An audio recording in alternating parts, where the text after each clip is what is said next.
Nous sommes ensemble jusqu'à 12h30 sur Europe 1. Aujourd'hui, c'est Philippe Torreton qui nous accompagne. Philippe, je vous présente Christine. Elle va vous prendre en photo, mais avec des mots, puisque la dialectique photographique fait partie du thème de cette émission. Christine Béroux, c'est à vous, Christine. Merci. Bonjour à tous. Voilà, quand on m'a dit qu'on recevait Philippe Torreton, je me suis dit, bon, il va falloir absolument parler de Molière, de Tchekhov, de Jean Jaurès, mais après, je savais plus si je préparais une chronique ou si je repassais l'oral du bac de français. Et puis j'ai regardé plein d'interviews de vous que j'ai trouvées sur Internet, et puis l'air de rien, je suis tombée amoureuse. Voilà, donc je vous préviens, là, pour moi, c'est plus l'oral du bac de français, c'est un rencard.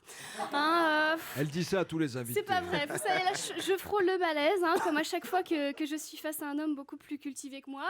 C'est pour ça qu'on reçoit jamais Jean d'Ormesson, on a peur que je fasse un AVC. Philippe Torreton, en 2013, je vous ai trouvé particulièrement touchant dans La pièce manquante. C'était l'histoire d'un homme qui doit survivre au départ de la femme qu'il aime. C'était un peu prémonitoire, puisque vous êtes en ce moment même en train de subir le départ d'une femme que vous aimez, Christiane Taubira. Mais oui, vous êtes très engagé, et avait même été conseiller de Paris. Alors ça doit être difficile. Dans le 9e. Ben oui, ça doit être difficile d'être conseiller de Paris, parce que de mon expérience, s'il y a bien quelqu'un qui n'aime pas être conseiller, c'est le Parisien. Vous avez dit de cette expérience, j'ai aimé mettre les mains dans le cambouis, ce qui m'a fait penser qu'un homme politique, c'est le contraire d'un garagiste. Souvent, c'est ceux qui mettent pas les mains dans le cambouis qui ont les mains sales. Je vous laisse quelques jours pour la digérer. Jean-Paul Sartre ou pas Non, Christine Béroux.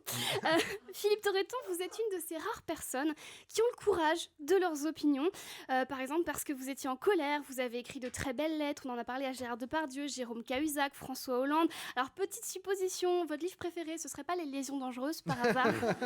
Je me demande bien, du coup, ce que je pourrais faire pour vous énerver, juste pour le plaisir que vous m'écriviez aussi. Et oui, parce que déçu par François Hollande, vous lui avez écrit quand même un livre de 221 pages, donc très déçu en effet, mais moins que Valérie Trierweiler, puisque son livre à elle en fait plus de 300. Alors heureusement que tous les gens déçus par François Hollande n'écrivent pas des livres, parce que ce serait une catastrophe pour la forêt amazonienne. Je dirais que votre engagement est comme votre filmographie, constante, mais avec des moments forts. Récemment, vous avez, par de très jolis mots, ouvert votre cœur aux réfugiés. Alors c'est fou, puisque je suis moi-même une réfugiée. J'ai fui mon pays en 2008, la Bretagne. Donc, n'hésitez pas à m'ouvrir votre cœur à l'occasion. Mais on est là. Je vais me recentrer. On est là pour parler de cette adaptation de Cyrano de Bergerac. L'histoire se passe dans un hôpital psychiatrique et l'épée est remplacée par un fer à repasser. Vous avez donc appris à manier le fer à repasser. C'est votre femme qui doit être contente. Alors sur scène, vous avez le crâne rasé, vous portez un Marcel. Du coup, on sait pas trop si vous êtes Cyrano de Bergerac ou Bruce Willis. Et puis très vite, c'est une évidence, Philippe Torreton, vous êtes Cyrano, qui est lui-même un homme qui dit tout ce qu'il pense et refuse de faire la cour aux gens, de complimenter tout le monde. Techniquement, Cyrano, il pourrait pas être chroniqueur chez Nikos. À un moment donné, c'est pas possible. Ça va te coûter cher, ça. Ouais, il rigole. Mais bon...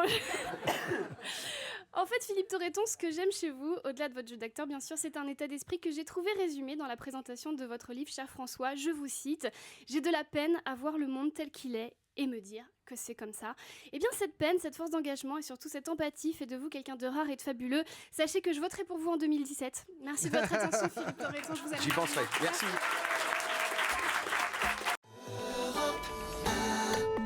Europe 1.